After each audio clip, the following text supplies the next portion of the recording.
বিএনপির ভারপ্রাপ্ত চেয়ারম্যান তারেক রহমানের প্রত্যাবর্তনকে স্বাগত জানাতে শাহজালাল আন্তর্জাতিক বিমানবন্দর সংলগ্ন সড়কের পাশে অবস্থান নিয়েছেন দলের হাজার হাজার নেতাকর্মী। তাদের হাতে দেখা গেছে জাতীয় ও দলীয় পতাকা, টুপি, ক্যাপ এবং ধানের শীষের প্রতীক। তবে এই জমায়েতকে ঘিরে ব্যাপক ও কঠোর নিরাপত্তা বলয় গড়ে তুলেছে পুলিশ, র্যাব ও সেনাবাহিনীর সদস্যরা।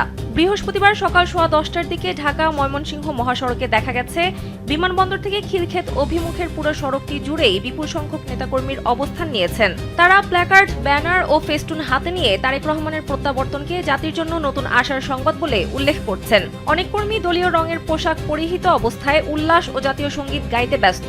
তবে নিরাপত্তা বাহিনীর সদস্যদের কঠোর অবস্থানের কারণে তারা মূল সড়কে অবস্থান নিতে পারেননি। সোনামণিকে নিয়ে আমি থাকি চিন্তামুক্ত, কারণ আমি ব্যবহার করি এসএমসির স্মাইল বেবি ডায়াপার। পাশের ফুটপাথ ও কিছু খালি জায়গায়ও অনেকে অবস্থান নিয়েছেন। একই সঙ্গে পুলিশ এবং সেনাবাহিনীর সদস্যরাও সবগুলো পয়েন্টে অবস্থান নিয়েছেন। পুরো এলাকা জুড়েই নিরাপত্তা জোরদার করা হয়েছে। তারেক রহমানের ফেরাকে কেন্দ্র করে যে কোনো অপ্রীতিকর পরিস্থিতি এড়াতে সর্বোচ্চ সতর্কতা জারি করা হয়েছে।